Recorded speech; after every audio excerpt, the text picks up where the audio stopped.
Hey, welcome back to the Missouri Sports Network, MissouriSportsNetwork.com, where everyone has a home field advantage. Presented by Central Bank of the Ozarks, Labor's Local 663, Shelter Insurance, the Bank of Billings, Chevy Dealers of the Ozarks, and Great Southern Bank. Certainly glad you've tuned in. And as always, the Missouri State Highway Patrol reminds us to take that 3 seconds and buckle up. It's 3 seconds that could save your life. Be safe, be smart, and be here tomorrow. Going to the St. Louis area, and we welcome to the show Troy Buchanan Trojans head football coach Ryan Nesbitt. Coach Nesbitt, thanks so much for your time. Yeah, guy, I appreciate you having me on this morning. Hey, you bet. Coach, first off, congratulations.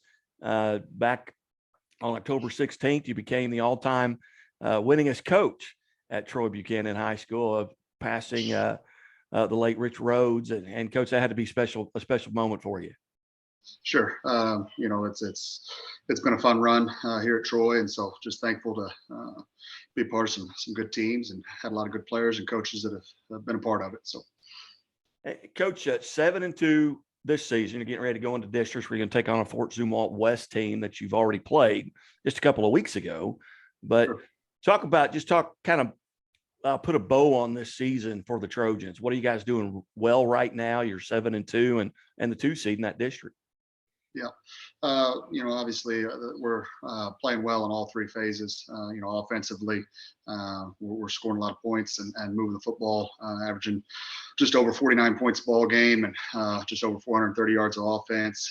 Defensively, we've had some learning lessons against some really talented offenses, but have also grown tremendously throughout the season on that side of the ball, and excited about that unit as we head into postseason play. And then kicking game continues to be a hidden gem for us. We feel blessed with our kicker punter, Mason Gessert, and the work that he's done this year. So honestly, it's been a kind of a complete effort in all phases. Coach, as you look at that district, your Class 6, you're in District 2. Class 6 is the top 2 seeds don't have buys. There's 8 teams in every district. Kind of handicap that district a little bit. Francis Howell is the 1 seed, and then you guys will be taking on Fort Zumwalt West, as I mentioned. And it's tough to beat the same team twice in a matter of 3 weeks. How are you getting prepared for that first round game? It's tough.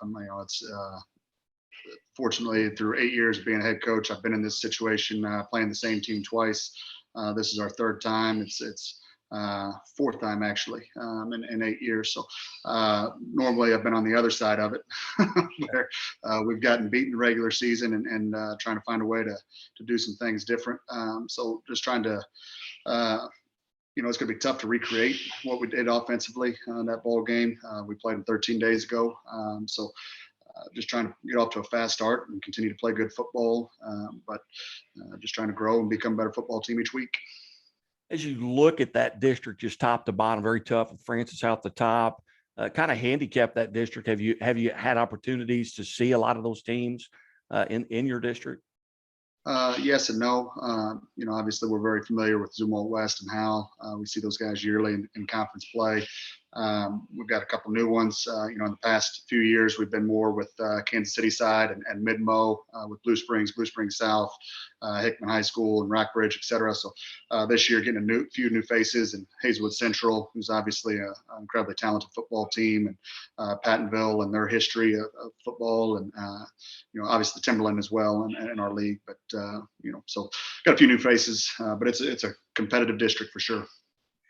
And just, for the viewers and listeners, a little bit about your background. We're visiting with Ryan Nesbitt, the head coach of the Troy Buchanan Trojans football program. Kind of give us an idea of, kind of where you went to high school, college, and how you ended up at Troy. Sure. I'm originally from Columbia, Missouri. Went to Hickman High School, played high school football for my dad. Went to finish up my playing career, started at Central Methodist, and then went to Warrensburg, played for the Mules, and kind of followed my dad over there. He was a defensive coordinator. He's now the head football coach at Truman State University. So started off coaching in high school.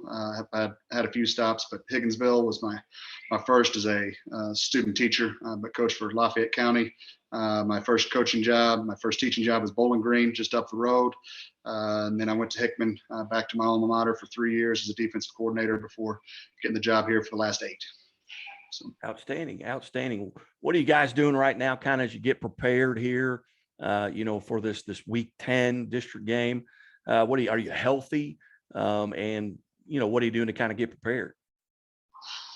Trying to treat it as business as usual, treating it as any other game. Certainly, there's that added realization that there's no more guarantees, there's no more guaranteed weeks, and that adds pressure for you as a coach, pressure for the seniors, and all that. But it's good pressure, and we welcome it. But we are fortunately we're healthy and clicking on all cylinders. We've had a few run-ins with contact tracing and some of that early in the year, but we're 100% right now. Fortunate. So Outstanding. Was you look, as we wake up on Saturday and we see that final score, and if Troy is going to be on top in that game, what are things that you're going to have to control? What's maybe one or two stats, whether it's turnovers, penalties? What are some stats that are going to dictate what the final score is? I think just about any week is the ability to run the football versus defending the run. So the rushing stat, and then turnover takeaway. So we feel like when we can win those two stats, when we +1 in the rushing stat and +1 in turnovers, we got a good chance of winning any ball game that we're playing. So taking care of those two things would be first and foremost. And as you look at just your career there at Troy Buchanan, now you are the all-time winningest coach.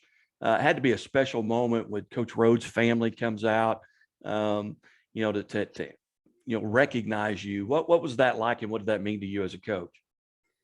Well, if there's anybody who knows me, I'm not a big center of attention guy. So just the starters was, it's humbling. That I've got a lot of respect for Coach Rhodes. I've heard so many stories from former players and folks who are still in the community and present in our football program that knew him, and how highly they speak of him. So just being a part of it, feeling like we've got the program into a position that he had it at, and the success that he had in the late 80s. And it's a humbling, gratifying experience.